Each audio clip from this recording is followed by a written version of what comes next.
Bonjour à tous et bienvenue sur cette nouvelle vidéo des Brothers. Je suis Florent et pour cette vidéo relativement courte, on va parler de Kylo Ren en tant que leader et d'une base bleue et on va surtout présenter différents combos, différentes synergies, mais pas spécialement une decklist que j'affiche ici, qui est floutée évidemment puisque je l'afficherai en fin de vidéo, mais je ne vais pas présenter ça dans son entièreté, hein. C'est surtout différentes cartes très précises, comment elles fonctionnent ensemble. Et avant de commencer, on va remercier le partenaire de notre chaîne, Torek, avec ses tapis de jeu, ses superbes playmats. Donc si ça vous intéresse, je vous laisse regarder, avec le lien dans la description, les différents playmats qu'il propose. Et si vous voulez acheter, il y a un code promo qui s'affiche ici, moins 10% avec le code BROTHERS, B-R-A-W-T-H-E-R-S. C'est parti. Alors, comment je vais faire pour vous présenter ce deck? On va tout de suite rentrer dans le vif du sujet et je vais vous présenter le T1 optimal, le meilleur T1 que vous pouvez avoir. Alors, ça commence avec cette carte Mix Mayfield. Alors, je vais vous présenter quand même l'effet, évidemment. Quand un joueur défausse une carte de sa main, donc ça peut être un joueur, ça peut être nous, comme l'adversaire, vous pouvez infliger 2 dégâts à une unité ou à une base, utilisez cette capacité qu'une seule fois par round. Ok. Ce qui va être intéressant, on a deux options, c'est infliger 2 dégâts à une unité ou à une base. Puisque je vous dis que c'est notre meilleur T1. Ce qui va être intéressant, c'est surtout de gérer les unités adverses, et donc pas infliger 2 dégâts sur la base, qui voilà, ça vous ferait prendre un petit avantage, mais il serait sûrement pas décisif. Ce qui va être très décisif, en tout cas, c'est de gérer les unités adverses une par une, toutes celles qui ont 2 points de vie ou moins, et leur infliger 2 dégâts, éliminer, et vous avez une unité qui est une 2-2, qui reste en vie, avec un effet qui peut, voilà, dont on peut servir chaque tour. Donc comment ça marche? On le joue pour 2 ressources, et notre T1, en fait, c'est d'utiliser la capacité de Kylo Ren, tant qu'il n'est pas déployé, qui est action défausser une carte de votre main. Ben, parfait, ça fonctionne parfaitement avec la capacité de Mix Mayfield. Donner plus 2, plus 0 à l'unité pour cette phase.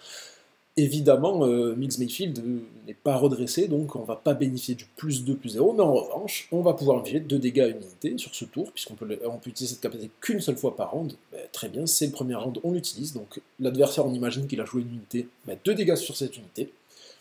C'est super. Mais surtout la carte qu'on va défausser, et c'est ça qui nous intéresse, ça va être, si c'est optimal, la carte Tradition Brutale. Donc elle coûte 2 ressources, elle va dans notre défausse, et ce qui est intéressant, c'est que plus tard dans la partie, on pourra utiliser son action qui dit « Si une unité ennemie a été éliminée à cette phase, jouez cette amélioration depuis votre défausse ». Donc en fait, techniquement, on crache une carte de notre main pour faire proc le pouvoir de Mix Mayfield, mais cette carte qui va en défausse, si plus tard on n'a plus de cartes en main parce qu'on a tout craché, on pourra la jouer si les conditions sont remplies, hein, qui est d'avoir éliminé une unité ennemie à cette phase. Et donc en fait, on n'a plus main découverte, voilà. On a toujours une option dans notre défausse de se dire bah, je peux jouer une carte depuis ma défausse, parce que ça peut arriver quand on joue Kylo Ren d'avoir des ressources, mais pas de carte en main. Voilà, on peut essayer de trouver une solution à ce problème. Donc, on imagine que voilà, ce tour 1 s'est très bien passé, voilà. Notre Mix Mayfield est toujours en vie parce que notre adversaire a joué une unité mais n'a pas pu le contrôler. T2, qu'est-ce qu'on fait? On va encore une fois utiliser la capacité de Kylo Ren tout de suite. Voilà, si notre adversaire a une unité, on tape l'unité, sinon on tape 2 dégâts sur la base, hein, on a toujours cette option-là.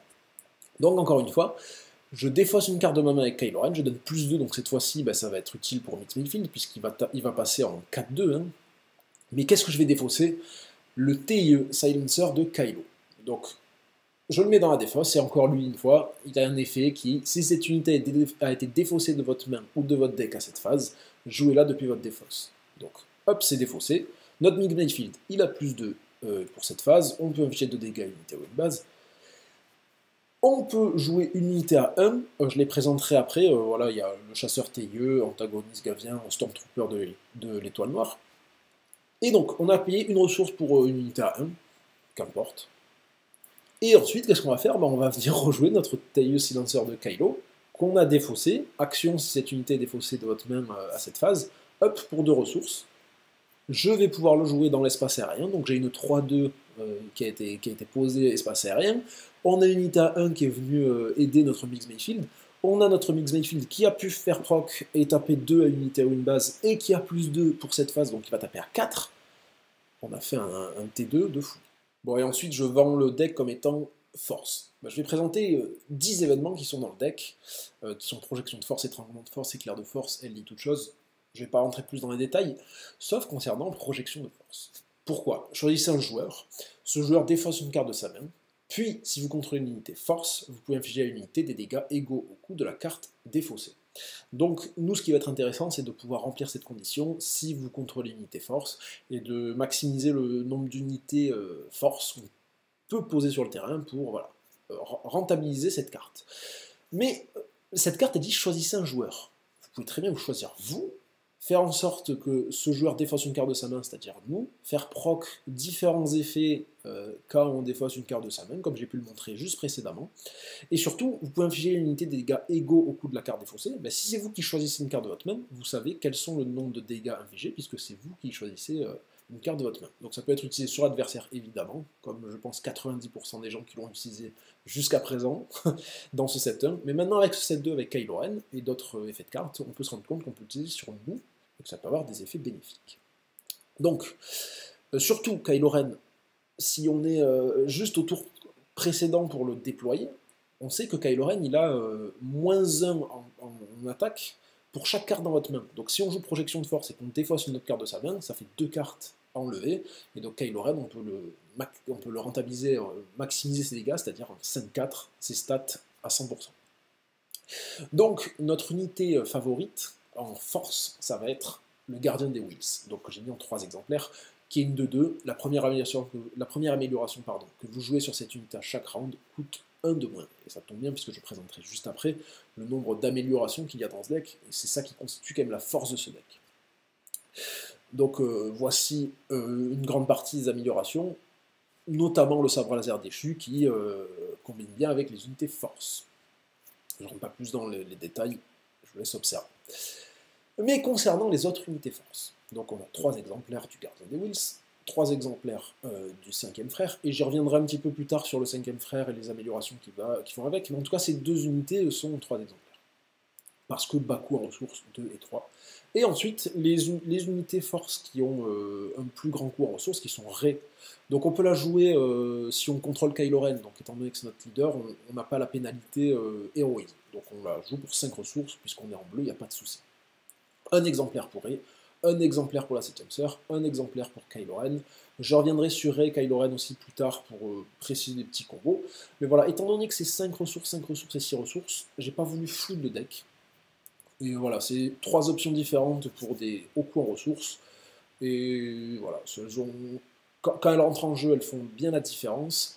Mais on les déploie pas tout le temps parce que on n'a pas tout le temps 5 ou 6 ressources dans les games avec Kylo Ren, parce que ou on gagne avant, ou généralement ça dure trop longtemps, c'est compliqué.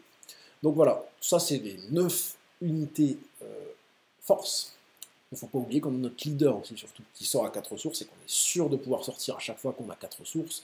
Donc considérez que les cartes événements ou améliorations qui vont avec force, vous avez votre Kylo Ren leader. On a parlé des unités force, mais surtout, voilà, on va faire parce qu'on n'a pas qu'un seul tour 1 avec Meat Mayfield, hein, dans ce deck, on peut aussi faire un tour 1 avec le gardien des Whills. Donc imaginons pour 2 ressources, on pose le gardien des Whills. Il faut aussi imaginer qu'on a la main qui va avec, hein, c'est toujours optimal, c'est toujours dans la meilleure des situations. Donc si on a cruauté, une amélioration qui coûte une seule ressource, et bien en fait dès le premier tour, on va pouvoir lui attacher, puisque avec l'effet du gardien des Whills, on paye pour 1 de moins, donc cruauté gratuitement, notre gardien des Whills passe en 4-2. Il ne faut surtout pas qu'il se fasse contrôle, qu'il se fasse infliger des dégâts, sinon ça ne marche pas. Donc on imagine que c'est un deck en face où il n'y a pas de contrôle. Il faut aussi viser différents objectifs en fonction de l'analyse qu'on se fait du deck en face. Hein. Évidemment, si c'est un boba jaune, etc., ça va être compliqué parce qu'il va nous faire retourner les cartes en main. Bref. Deuxième tour. Deuxième tour, on a 3 ressources, et notre gardien des Whills n'a toujours pas été contrôlé, il est toujours là. Donc on va tenter, on va miser de jouer un sabre laser déchu sur lui. Donc on va lui donner +3/+3, et surtout notre effet en attaque, puisqu'il est force, qui est infliger 1 dégât à chaque unité terrestre contrôlée par le joueur défenseur. Donc on paye seulement 2 ressources, donc il nous reste encore une petite ressource. Donc étant donné qu'on a une unité force, on pourrait avoir 2 options. C'est où on a une unité à une seule ressource, qu'on peut poser, ça peut être un chasseur TIE dans l'espace aérien, ou les unités à une ressource que je vous ai présenté tout à l'heure. Hein. Et sinon, on a par exemple étranglement de force, qui coûte normalement 2 ressources. Mais si on contrôle l'unité force, c'est le cas avec le gardien des Whills, cet événement coûte 1 de moins. Et là, on va pouvoir gérer une unité adverse, et pouvoir utiliser le gardien des Whills pour viser la base, et donc infliger de lourds dégâts. Ne pas oublier que sinon, ben voilà, si on n'a pas le sabre laser déchu, on peut utiliser le pouvoir de Kylo Ren pour booster notre gardien des Whills, lui donner un +2. Hein. Et comme tout à l'heure avec Miss Mayfield, on a notre carte Tradition Brutale qu'on va mettre en défausse. Donc on donne le +2 à unité pour cette phase avec le gardien des Whills, avec toujours notre amélioration en défausse pour plus tard. On peut encore une fois jouer notre étranglement de force, comme j'ai dit tout à l'heure, si jamais on avait notre sabre laser déchu. Et si on élimine une unité, justement, avec cet étranglement de force, ben on prend notre tradition brutale, de notre défausse, on la joue sur le gardien des Whills, étant donné qu'on vient de remplir la condition, qu'on vient d'éliminer une unité avec notre étranglement de force. Et là, voilà, on a un gardien des Whills qui est aussi potable, puisque là, il est en 5-4, avec notre +2, 7-4, donc il va taper 7 dégâts sur la base.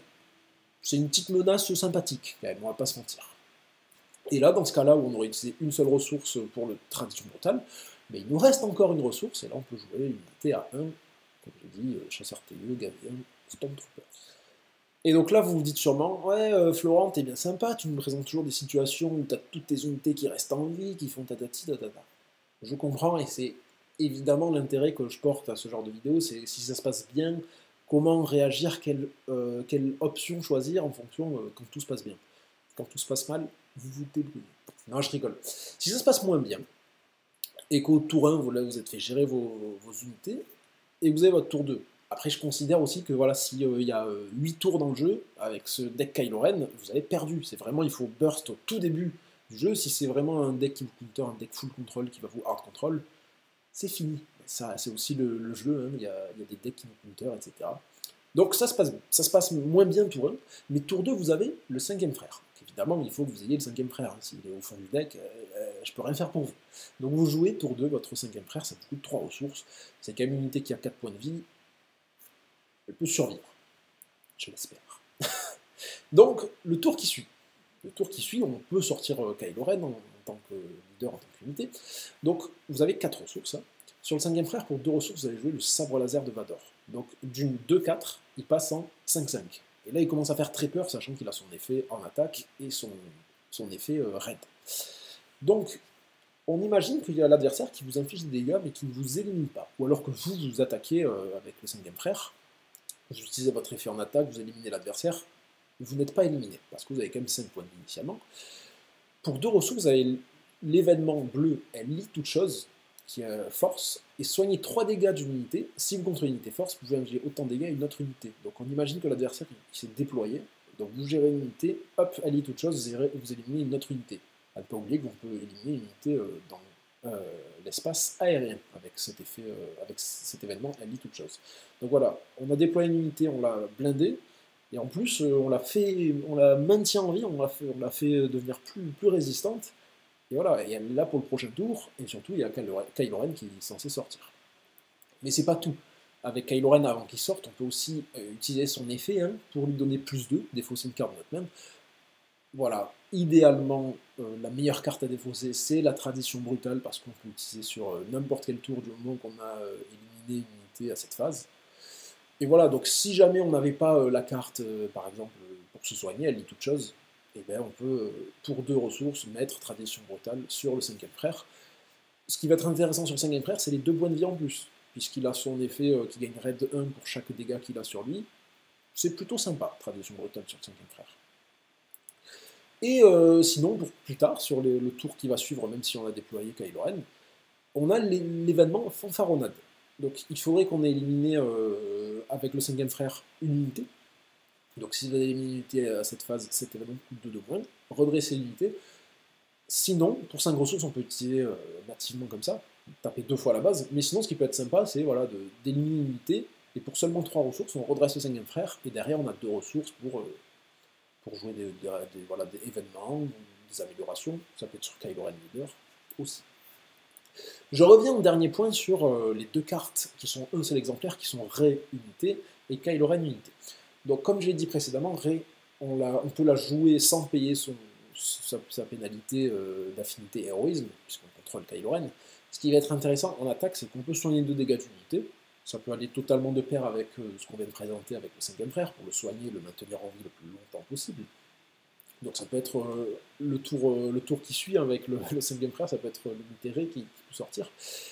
Et si c'est une unité non-héroïsme, l'unité qui vient de se faire soigner, étant donné qu'on n'a pas d'unité héroïsme, c'est ça la synergie un peu avec Rey, on peut donner un jeton bouclier. Et donc dans ce cas-là, c'est très très fort, c'est très puissant, ça va combiner avec toutes ces unités qui vont voilà, jouer avec la frontière entre être éliminé ou pas, comme le 5e frère où il va gagner Red en fonction du dégâts qu'il a sur lui, c'est très fort. En ce qui concerne Kylo Ren, bon, ça serait intéressant, voilà, cet effet ignorer la pénalité si c'était dans un décret, c'est pas le cas. Donc aussi, si c'est une unité non infamie de donner un jeton expérience quand il va attaquer, ça va concerner uniquement le gardien de Wills qui n'est pas en tout cas infamie, ou alors Rey, mais bon, quand on est Rey et Kylo Ren sur le terrain, j'y crois moins. Mais en revanche, Kylo Ren, il a un effet en attaque, qui est la première ligne en fait, qui est donner plus 2 en attaque à une unité pour cette phase. Je relis, donner plus 2 à une unité. Donc en fait, Kylo Ren, quand il attaque, il va se donner plus 2 à lui. Parce qu'en fait, on ne va pas s'embêter à le donner à une autre unité pour qu'elle gagne un jeton expérience si elle n'est pas infamie, puisque globalement, dans notre deck, on a plus d'unités infamie qu'autre chose. Donc en fait, Kylo Ren, il faut considérer qu'il tape à 8. Et donc si on le sort et qu'on tape la base, on tape à 8 sur la base. Ça commence à faire peur quand même. Sachant qu'il est force, qu'il a tous les bonus qui vont avec la force, etc. C'est une très très grosse menace pour l'adversaire. Voilà, ça, je remets le point là-dessus. Et voilà, c'est la fin de cette vidéo. Juste avant de terminer, je vous avais promis ici la decklist non floutée cette fois-ci. Donc voilà, vous pouvez observer les cartes que je n'ai pas présentées parce que je considérais qu'elles n'avaient pas leur place dans les combos. Mais en tout cas, si j'ai créé ce deck comme ça, c'est qu'elles ont une place quand même importante. Juste que je ne veux pas en parler plus longtemps. Donc voilà, j'espère que ça vous a plu. Sur ce, il ne me reste plus qu'à vous souhaiter bon jeu.